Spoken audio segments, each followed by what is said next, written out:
When the chaotic blast from the bomb had ceased, Mother and Little Bear slowly looked up towards the upwards to see the scene above them, pushing themselves off another to get to the better picture.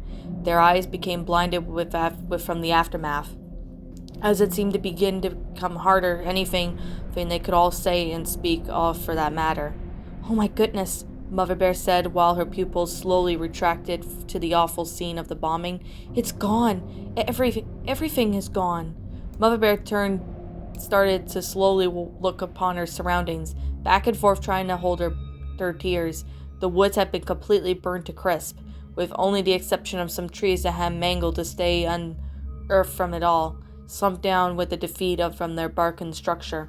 In the distance, you could see some carcasses of animals, sadly unrecognizable as half their bodies were flamed with ash upon them. Taking a look at behind her, the path was blockaded by destroyed ships that had been caught during the howling winds of incinerate device.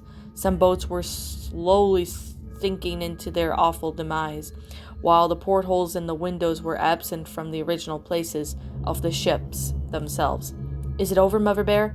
Little Bear asked Mother Bear upon looking up the scene slightly, for Mother Bear had closed her bear cub's eyes from the unbearable scene around them to save him from the true irony of it all. "Yes," Mother Bear stated before starting to slowly brawled off to herself. Just then they heard this disgruntled sound of a close friend behind them, Rusty, who was in critical condition himself. "My back!" Uncle Rusty yelled. "I can't feel my back! Ugh!" As Mother Bear turned around to see what was all the commotion, she went then Rusty's back was burned to a very extreme degree. Once his bright caramel brown fur, now into little bits of the boat, has transformed into black charcoal-like substance as the smoke from his boulder-like back evaporated into the atmosphere. "Uncle Rusty!" Little Bear shouted in a hint of worry in his voice. "What happened?" "My back!" Uncle Rusty replied with a hint of deep sorrow in his voice. "I can't feel my upper body." "All right. Look, everything's going to be okay. We will have to wait for... Never mind," Mother Bear said, realizing there was no way to go get help. "We're blockaded by some destroyed ships behind us. We're going to have to go to our home, if we still have one at this point." "We can't," Rusty said, looking at Mother Bear with pure deep desperation upon the ground. "I promised Father Bear that I..." "Rusty, there's no time for Father Bear," Mother Bear growled before realizing that her husband was surely gone. "He's gone. The love of my life is gone. We need to go home, all of us." "Mother Bear?" Little Bear asked upon calling her name to try to understand where Father Bear is, for when he didn't hear his Mother Bear's statement. "Where is Father Bear?" "He's..." Mother Bear said as she got choked up on hoping to try to lie to keep her son from son appeased. "He's looking for help." "Oh yes, he's looking for help. He should be at the house with some guests that's not too far from now. Come on, let's go." Mother Bear then grabbed Little Bear by the hand, along with Uncle Rusty, as they departed from the ship, slowly making their way through the decaying woodlands. Rusty, knowing once it knew his big brother, who he looked up to ever since he was a bear cub, was now dead. He desperately tried to not let Little Bear see his sour, bitter tears as he passed through this silently in short bursts. For you see, Little Bear was always found Rusty to be the type of bear that will always be the man towards any situation. He was Little Bear's hero in husky clothing, and knowing for the fact that Mother Bear tried to keep her son's spirit at stake. Coming up with a lie, of course. He tried to play along with as best he could, yet he knew that deep down, both of them were going to go through the same grieving process. The air smelt of a surreal stench while they were trying to breathe in through the smoke around them, like a fire slowly building up in their lungs. The moon had turned into a glimmer. Its sourceful light started to fade while the clouds began to cave in on the poor starry sky. The once thriving grass, standing gallantly tall, flourishing the metals, were now completely obliterated, alongside with the ill-fated houses that had been crippled and smashed inward. "The woods look so sad," Little Bear said. "Would you agree?" "Why, of course," Rusty said, slowly covering his back with his paws. "But it'll grow back." "It will?" Little Bear asked sincerely. "Yeah." Rusty said as a small grin crept onto his thin, snouted face. When a fire or bombing happens, the rain will come if you see one of those clouds. Then it will wash away all the unneeded things away. And not too far along after that, little sprouts of trees and other various plants will start to grow and repopulate the woods again. Wow, Little Bear said in surprise. You mean all of this will grow back again? Over a couple of years it will, Rusty said happily, looking towards the sky for reassurance that this war would hopefully be coming to an end. Upon arriving at their home, the gathered group was baffled inside in the condition they were found their house in. The structure of itself remained weirdly unmoved, well, apart from some broken windows here and there, but it looked exactly the way it was when they first evacuated. The house looks okay to me, Little Bear said happily. This is considered good news, right? We will have to look inside for more information, Little Bear, Rusty said as he opened the door, slowly thinking the worst of luck was surely to come to them. As they went opening the white and creaksome door, they were there again, that the inside of the house looked entirely unscathed from the floorboards to the ceiling above. Wow, Little Bear said happily. I can't believe our house survived that blast. Take that, China. You could take the critters from the trees, but you can't take the critter from out of their needs. That's for sure, Mother Bear said with a hint of happiness in her voice. I can't wait till Father Bear arrives with help. My friends' faces will be surprised, Little Bear said excitedly. This war can't get any better.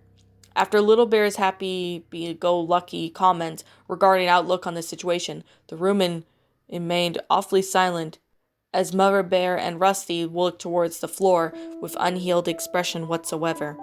You could say that they looked like rag dolls slowly being tossed around furtively, caressing through the roller coaster that is a never-ending torment. Mother Bear began to break down while she started to moan for her once lively husband. She couldn't contain anything to play off everything that would be okay.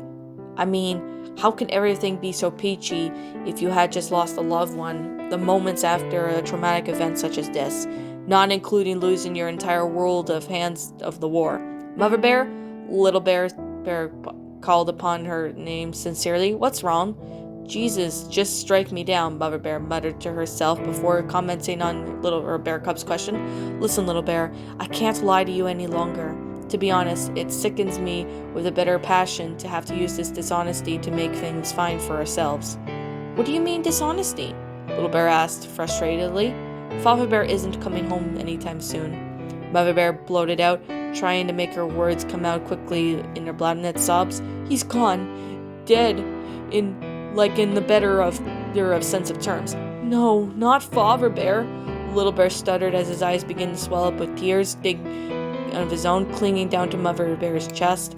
I'm sorry, Little Mother Bear said, squeezing her bear cub's dreadful apparel. I'm so sorry. Rusty looking at the heart-filled scene right in front of him, he began to cry with them, while he had his paws forward to his face to muffle the bellowing calls of pain. Nothing, not even the lawful sting on the backside, made him feel more awful than seeing his family mourn the terrible loss of a friend and a brother. Why, Father Bear? Damn, why couldn't have just gone on the boat? Rusty said to himself in a flustered manner. This whole situation could have been a lot more different if you were here right now. Rusty, in his own words, complained some struggles, deciding that he needed it to be the leader of this time of the great mourning. He knew that something like this of pity party would only take away precious time before it could be used for any manner of cost. Nay, Rusty was hesitant to speak up, and although urgently to himself what Father Bear would have done if he was caught in a situation like this, finally he spoke out amongst the loud groans been spurred out after for a moment inside a vacancy in the large wooden structure. Look, we need to stop brawling, everyone, Rusty said in a demanding manner. Now I know we lost a really good bear out there, and I should know because I was his brother. Not only he was a brother, but a father and a friend to all of us, and dear. So instead of weeping with despair of our dreadful faces, we should ask ourselves what Father Bear would do. What would Father Bear do? Little Bear thought to himself. I knew what he would do, Little Bear exclaimed. He wouldn't give up on anything to set this abominations on. Exactly, Rusty said, giving Little Bear a well-credited grin. Now, right time, this is not the time to give up to get our hopes on surviving this war. For God's sake, I mean, the man upstairs saved our lives back there. Maybe even Father Bear was guarding us from down there when it happened. Either way, I believe that someone up there likes us, and it depends on us to come down to our agency, there in the woodlands, like it or not.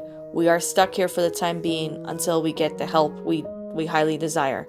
We are going to survive this war, and that's final. Rusty's right, Little Bear agreed. We are going to survive this war no matter what happens. Father Bear would have wanted that any...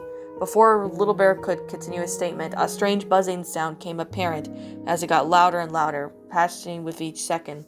The Bear family noticed a strange electronic noise. Rusty went up to investigate. At the back of the small, darkened hallway lit was a familiar-looking device. It was the radio, the same one that alerted them about the 4-minute blast. And the last thing they saw was Father Bear in the flesh. The electronic device in himself was in pretty bad shape. It was plastic had been ripped off entirely, with the only exception of a small pieces being stable on the edge of the base. The speaker was literally outside the machine by a thread of wiring. The antenna had been snapped in two, possibly from the whip splash of the missile. Upon looking up at this, Rusty's heart sank when he realized at this point that they were never going to get help before they were going back towards the gathering party. Well, I have some good news and some bad news, Rusty said sorrowfully. The good news is that I found out where the strange sound was coming from. The bad news is I'm afraid we're never going to find or get help from anyone. I see, Mother Bear said, knowing the worst was surely around the corner. Well, I think it'd be best if we all get some shut-eye. All right, Rusty said. His tears trickled down from his cheeks. Bedtime? So soon? Little Bear asked, fond of himself out loud. Well, we want to get a good ounce of sleep for another great day, do we? Mother Bear said, coughing aspirally, while the radiation was slowly starting to restrict her breathing, engulfing her lungs with harmful chemicals. Mother Bear, are you okay? Little Bear asked, sincerely wondering what was going on. I'm fine, Mother Bear said. I'm all right, dear, just sick from the fumes. I think it'd be best if we all sleep together in my room. It'd be a lot more comfortable in here after all. Great idea, Mother Bear, Little Bear said happily. When they started to head down the hallway, Mother Bear's room, before lying down on the boundary on the small, smooth surface of the bed, while Rusty broke the silence. Good night, Mother Bear, Rusty said, holding her hand, he himself starting to cough. I hope to see you on the other side. You do, Mother Bear said weakly. Good night, Rusty. What do you mean by other side? Little Bear asked in confusion. Nothing, my bear cub, Mother Bear said as she gave Little Bear one last hug. Okay, good night. Little Bear yawned before faintly closed his eyes. Not too long after everyone exchanged their unknowingly last words, they all died peacefully in their sleeps as they spent their final night as a family together, inside the warmth of the wooden structure before them they had called home for all these years. There would never have been a tragic day such as this, the day the woods fell down. Wow, that was very sad. A really sad ending, but a really good part. Now, that, my little pretties, was Little Bear When the Woods Fall Down, Part 3. A Little Bear Lost episode creepypasta. Written by Christian Lizotte. I want to thank you so much, Christian Lizotte, for sending me all 3 parts to the story. I really enjoyed it. I think that this was actually really good. My final thoughts on this story? I could definitely say that it was a sad ending to the story, but I could definitely say that it was pretty good. It was sad, I can admit it, but it was still pretty good. I could definitely say that this is still a really good creepypasta. Even though the third part was pretty good, I have to say it was pretty sad. I could definitely guarantee you that now. Now, there are a few things that I could say that about this story that I liked. Now, I'm going to try to keep the review as short as I possibly can. So, let's get started with what I liked about this episode. I found this episode to be rather interesting. The concept itself was really good. The paragraph structuring was good. What is it? Oh yeah. The grammar was good, which I can definitely guarantee that now. The grammar was really good. The sentence structuring was pretty good. The paragraph structuring and basically the storyline of how, the whole episode went out. And I could definitely say that, this kind of reminds me of, the aftermath of the bombing or whatever that happened, with what happened with Little Bear in this case, everything, all in wasteland basically. It reminds me of Fallout 4 because if you guys know, if you played any of the Fallout games or if you've heard of them, you should probably already know that, it's like basically, you could see in there right here is that, in Fallout in Fallout 4 when you go out of the Vault 111, you see everything's basically a wasteland. That is basically what this pasta reminds me of. And I could definitely say that this pasta was actually pretty sad. Well, the ending of it was pretty sad too. Like, the second part was really awesome, and the first part was pretty good. And I definitely have to say that this part was actually pretty sad, but it was a good part too. I can definitely say that.